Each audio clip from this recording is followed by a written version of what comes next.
오늘도 하나님의 은혜가 예배 드리는 우리 모든 성도님들 위해 함께 하시기를 축원합니다.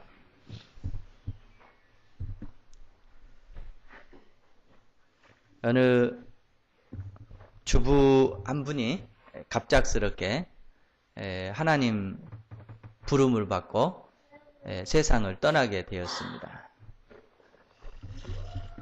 세상을 떠나서 그가 딱 천국 문 앞에 도달을 했습니다. 그런데 앞에 베드로가 딱 문지기로 있는 겁니다. 그래서 어머 제가 천국에 도착한 거죠? 그러니까 아직은 아니라고. 어떻게 해야 되냐고. 천국에 들어가려면 영어 단어 하나를 정확하게 얘기를 하고 스펠링을 정확하게 외워야 들어갈 수 있다고. 그래 무슨 단어를 외우냐고. 그러니까 아무 단어나 자신이 있는 단어를 얘기하고 스펠링을 나열하면 된다고. 그래서 이제 이 주부가 love를 했습니다. L-O-V-E. 오케이, 들어오라고. 딱 들어오고 났는데 베드로가 하는 말이 잠깐 내 자리를 지켜줄 수 없냐고. 내가 잠깐 자리를 뜰 테니까 기다리고 있다가 다른 분이 오면 똑같이 얘기를 하면 된다고. 단어를 하나 얘기하게 하고 스펠링을 정확히 나열하면 천국으로 들어오게 하라고. 뭐 그거 괜찮다고.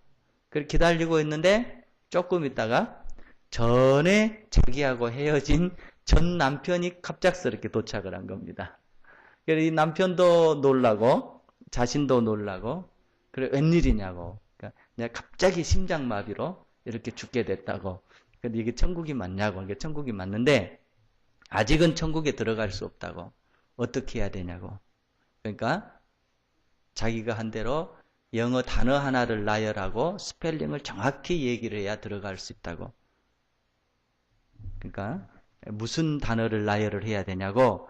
그러니까 이 부인께서 여러분 모차르트 아시죠? 아마데우스 볼프강 아마데우스 모차르트. 스펠링을 정확히 나열하라고. 천국에 갔겠어요? 자,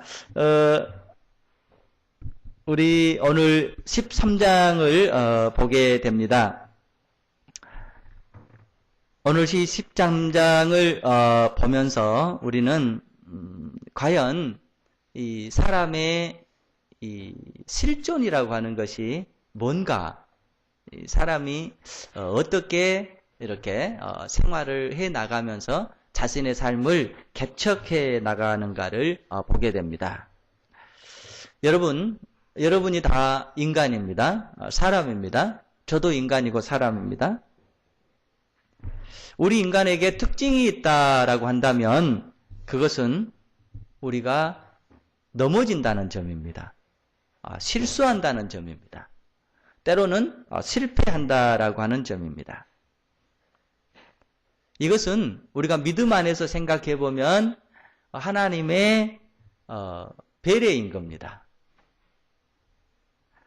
하나님은 우리로 결코 완벽한 사람을 만들지를 않았던 겁니다. 곧 그것은 결점을 두게 하고 그 결점 속에서 하나님을 의지하도록 만들기 위해서 우리를 완벽하게 만들지 않았다라고 하는 겁니다. 그래서 실수가 없다라고 한다면 흔한 말로 사람이기를 포기한 겁니다. 반대로 여러분 속에 실수가 있다면, 저 속에 실수가 있다면 그것은 극히 당연하고 극히 정상적인 것입니다. 그래서 여러분, 우리가 실수할 때에 우리는 늘 필요 이상 자책할 필요도 없고 필요 이상 좌절할 필요도 없습니다. 또 반대로 누군가가 실수를 할 때에 그 실수를 너무 나무라지도 말아야 될 것이며 너그러이 용서하고 또 그것 또한 이해할 수 있어야 합니다. 그것은 하나님께서 우리를 실수하는 인간으로 만들어 놨기 때문에 그런 겁니다. 또 반대로 하나의 특징이 있다라고 한다면 그것은 실수를 통해서 우리가 배워간다라고 하는 겁니다. 이것은 하나님께서 우리를 발전하는 인간으로 만드신 것입니다. 그래서 이것은 다른 피조물과 특별히 다른 점입니다. 실수를 통해서 뭔가를 배우게 되고 또 뭔가를 터득하게 되고 뭔가를 깨달을 수 있다라고 한다면 이것은 정말로 하나님 앞에서 은혜를 받은 자의 모습일 것입니다. 여러분이나 저나 살아가면서 늘 기억해야 됩니다. 나는 실수하는 인간이다. 또 반면에 이 실수를 통해서 나는 배워가는 인간이다. 상대에게도 그런 너그러운 마음 자세를 가지고 우리가 살아가야 될 줄로 믿습니다. 오늘 본문 말씀은 믿음의 조상이라고 하는 아브라함이 인간으로서 자신의 삶 속에서 실수를 하고 난 후에 그 실수 속에서 무엇을 배웠고 또 무엇을 터득했고 무엇을 깨달았는가를 우리에게 보여주고 있습니다. 또 하나님은 이 아브라함을 통해서 우리로 그런 삶을 본받기를 원하십니다. 우리가 지난 시간에 보았습니다. 아브라함은 부름을 받고 자기의 삶에 기근이 오니까 그는 약속의 땅을 버리고 하나님을 등지고 애굽 땅으로 내려가 버렸습니다.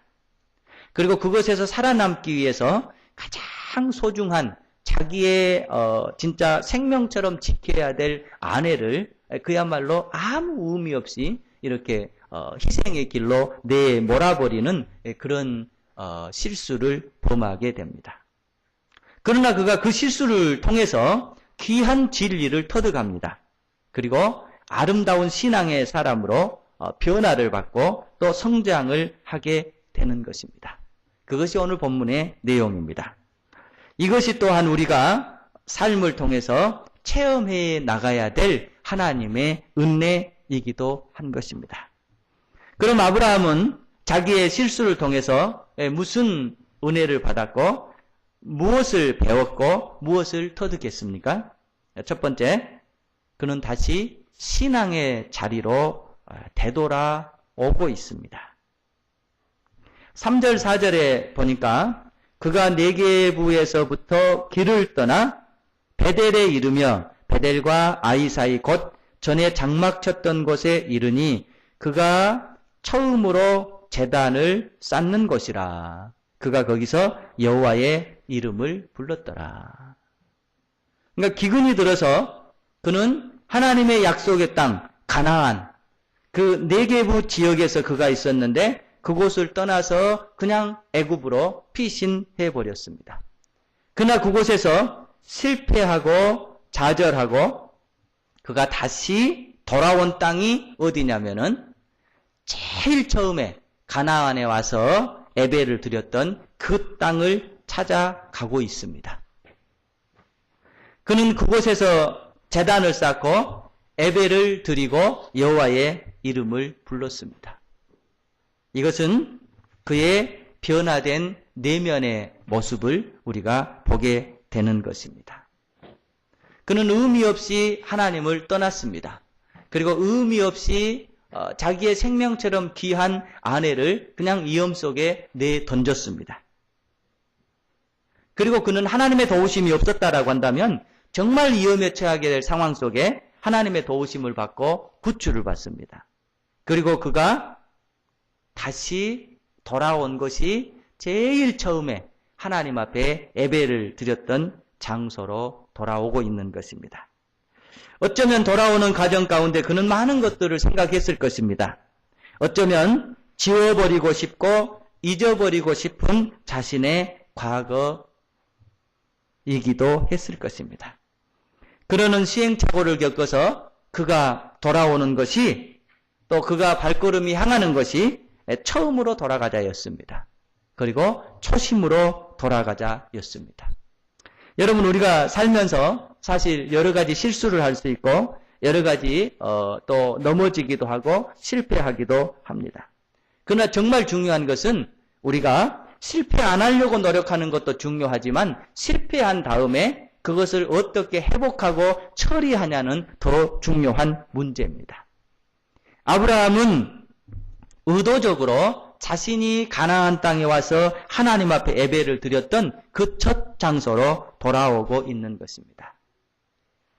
원점으로 돌아가는 겁니다. 처음으로 돌아가는 것입니다. 초심으로 돌아가는 것입니다. 여러분, 계시록에 보면은 하나님께서 그러잖아요. 첫사랑을 회복하라. 여러분, 개인적으로 각자에게 처음 예수님을 만나고 또 예수님을 믿을 때 여러분의 속에 있었던 감격, 또 여러분 속에 있었던 결단, 여러분 속에 있었던 여러 가지 마음가짐, 개인적인 체험들이 많이 있을 겁니다. 그러나 셋바 속에 살다 보면은 그런 것들이 다 사라지고 그냥 신앙의 껍데기만 가지고 살아갈 때도 많이 있습니다. 그러면서 실패 속에서 내 자신의 모습을 보게 됩니다. 그럴 때마다 우리가 늘 용기를 내서 해야 될 일은 원점으로 돌아가는 것입니다. 처음으로 돌아가는 것입니다. 아브라함은 처음으로 돌아오는 모습을 보여주고 있습니다. 가장 아름다운 것은 우리가 실수하지 말아야 할 것보다 더 앞서는 것이 뭐냐면 실수했을 때 일어서서 다시 주님 앞에 나오는 것입니다. 다시 주님 앞에 그 첫 모습을 회복하려고 노력하는 것입니다. 전 이제 목회 우리 교회를 시작한 지 1년이 좀 넘었잖아요. 제가 가끔 집사람한테 그런 얘기를 합니다. 5년 후에 또 기간이 지난 후에 우리의 이 첫 그 하나님 앞에 개척할 때 또 하나님 앞에 교회를 시작할 때 그 아름다운 모습들이 조금 더 변하지 않았으면 좋겠다고. 사람이 살다 보면 그러잖아요.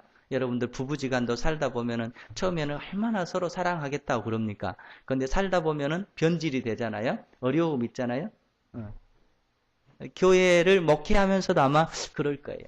그러니까 제가 집사람한테 그런 얘기를 했어요.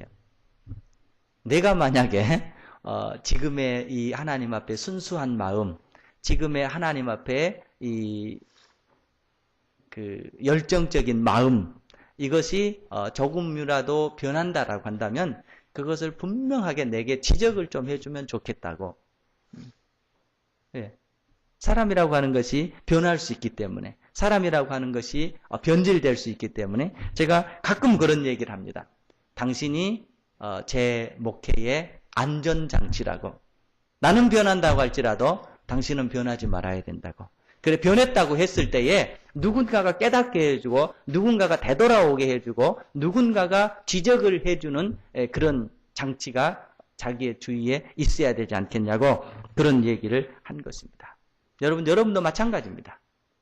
여러분의 삶 속에 늘 하나님 앞에 점검해 볼 수 있기를 바랍니다. 아브라함은 실수를 했기 때문에 잘못된 것이 아니라 실수를 통해서 그가 다시 원점으로 돌아왔다라고 하는 것이 하나님 앞에 아름다운 점입니다. 여러분이 또 제가 늘 우리의 세파 속에 우리의 삶이 중심에서 벗어난다라고 할지라도 다시 중심을 잡으려고 노력하고 하나님께 점점 멀어진다라고 할지라도 다시 하나님 앞에 돌아올 수 있는 그런 성도들이 될 수 있기를 축원합니다. 두 번째는 아브라함은 전혀 다른 모습으로 변화되어 있습니다. 아브라함이 이제 애굽에서 이렇게 다시 네게부 가나안 땅으로 돌아왔습니다. 그런데 본의 아니게 롯과의 갈등이 일어나게 되었습니다. 롯의 재산이 많아졌습니다. 아브라함의 재산이 많아졌습니다. 그래서 거기서 함께 목축업을 할 수 없는 상황에 이르게 되었습니다. 그런데 오늘 본문을 보면은 아브라함은 갈등을 풀어나가는데요. 아주 그 갈등을 멋지게 해결하면서 멋지게 풀어나갑니다. 여러분, 우리가 이렇게 삶을 살아나가면서 갈등 없는 삶이 어디가 있겠어요? 부부지간도 갈등이 있겠죠. 가정에서도 가족지간에도 갈등이 있겠죠. 회사에서는 뭐 더 갈등이 있겠죠. 여러분의 삶의 현장 속에서는 더 치열한 갈등이 있고 경쟁이 있겠죠. 그러나 갈등이 없을 수는 없겠지만 갈등이 왔을 때 그 갈등을 풀어나가는 그 방법은 그 사람의 성숙도요, 그 사람의 그릇 크기를 보여주는 것입니다. 아브라함의 목축업과 자기 조카 롯의 목축업이 서로 컸기 때문에 같이 한 자리에 더 이상 생업과 사업을 할 수가 없게 되었습니다. 그래서 아브라함은 롯에게 아주 멋진 제안을 하면서 그 갈등을 풀어나가고 있습니다. 여러분, 아브라함이 어떻게 그 갈등을 풀어나갑니까? 우리 8절, 9절을 한번 같이 보십시다. 같이 읽어보십시다. 아브라함이 롯에게 이르되 우리는 한 친족이라 나나 너나 내 목자나 내 목자가 서로 다투게 하지 말자. 내 앞에 온 땅이 있지 아니하냐. 나를 떠나가라. 내가 좌하면 나는 우하고 내가 우하면 나는 좌하리라. 이게 지금 아브라함이 갈등을 풀어나가는 모습입니다. 이것은 굉장히 아브라함의 성숙도를 우리가 볼 수 있는 것입니다. 자, 보십시다. 아브라함이 어떻게 갈등을 풀어나갑니까? 자기 조카 롯과 대화를 합니다. 그러면서 뭐라고 얘기를 합니까? 서로 우리 다투지 말자. 우리 다투지 말자. 다툼으로써 이 갈등을 풀지 말자입니다. 그런데요, 아브라함과 조카 롯과만 다투지 마는 것이 아니라 우리 밑에 있는 그 수하의 사람들 또한 다투게 하지 말자. 여러분, 어떨 때는 그러잖아요. 장 본인은 안 하지만 그 밑에 사람을 시켜서 뭔가를 하게 하는 경우가 많이 있잖아요.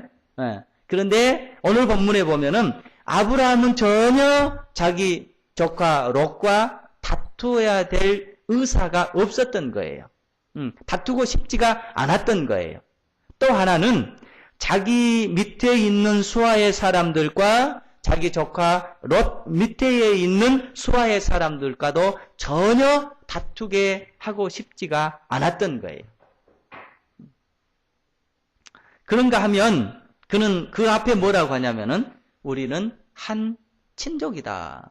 정말로 친족이겠죠. 그런데 우리가 그러잖아요. 뭔가 딱 이권이 개입되면 친족은 사라집니다. 부자지간도 사라지는 경우가 참 많이 있죠. 그런데 그는 하는 말이 너와 나는 친족이다. 형제다. 자매다. 한 식구다. 그러니까 다투지 말고 이것을 해결하자. 자, 그러면서 그가 제안한 것이 뭐냐면은 내가 내게 선택권을 먼저 주겠다. 내가 오른쪽을 선택하면 나는 왼쪽을 선택할 것이고 네가 동쪽을 선택하면 나는 서쪽을 선택하고 그러면서 먼저 자기의 선택권을 다 내어놓습니다. 이것이 지금 아브라함의 아름다운 모습입니다. 그 제안을 받은 조카 롯은 아브라함에 상응하는 그런 모습을 사실은 보여주고 있지를 않습니다. 좋습니다. 그러면서 자기가 아름다운 것을 다 선택을 해버립니다. 사실 모든 것을 다 조카 롯이 가져가 버렸다고 해도 지나친 말이 아닙니다. 그러니까 아브라함은 다투지 않으려고 이 문제를 아름답게 풀어가려고 최선을 다해서 조카 롯에게 양보를 했고 그걸로 말미암아서 자신은 사실 모든 것을 다 잃어버리게 됩니다. 여러분이 그런 입장이라고 쳐보십시오. 얼마나 속상하겠습니까?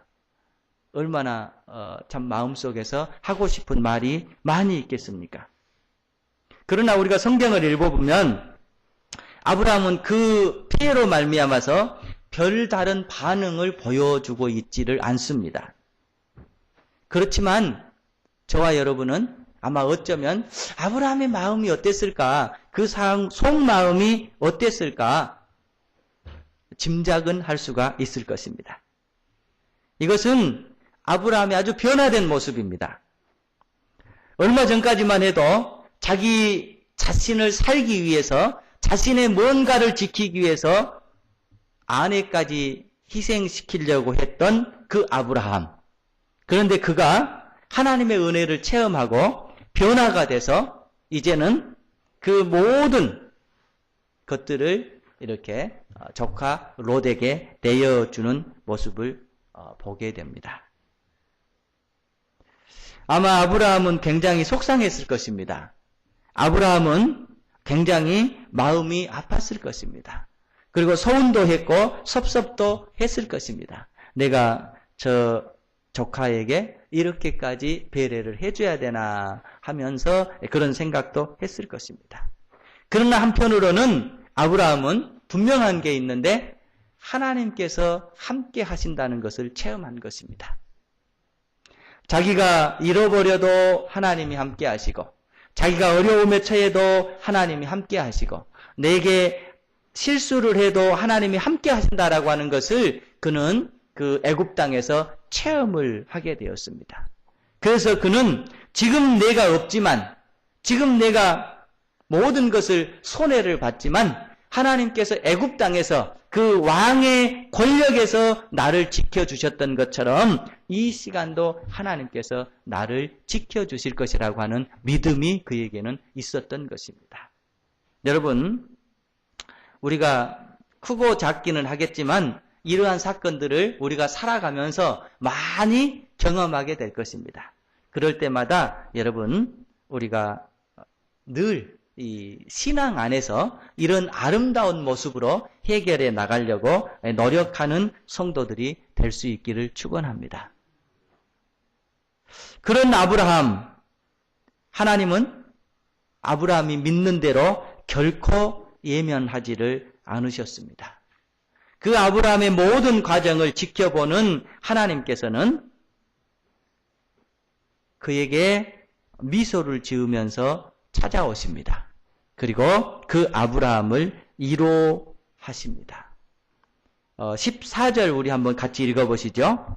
롯이 아브라함을 떠난 후에 여호와께서 아브라함에게 이르시되 너는 눈을 들어 내 있는 곳에서 북쪽과 남쪽 그리고 동쪽과 서쪽을 바라보라.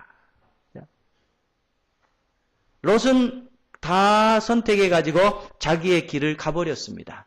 그러니까 롯이 아브라함을 떠난 후에 여호와께서 아브라함에게 이르시되, 여러분 창세기 이 전반부에 보면은 아브라함의 삶이 나오잖아요. 근데 사실은요, 하나님께서 아브라함을 직접 찾아오시는 것은 서너 번에 불과합니다.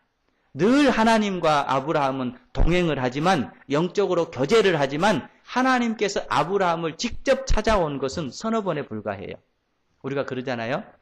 우리가 평소에는 전화로 이렇게 얘기를 주고받고 하다가 뭐 가족들이라든지 굉장히 어려움에 처하면 어떻게 돼요? 손수 찾아가잖아요. 그와 똑같습니다. 예, 아브라함의 여정 가운데 하나님께서 늘 영적으로 같이 동행을 하시지만 아브라함에게 직접 나타나서 아브라함 앞에 서신 것은 서너 번에 불과해요. 그 한 번이 지금 여기에 한 번입니다. 그러니까 사실은 아브라함이 말은 안 하고 있지만, 표현은 안 하고 있지만 굉장히 실망했을 거예요.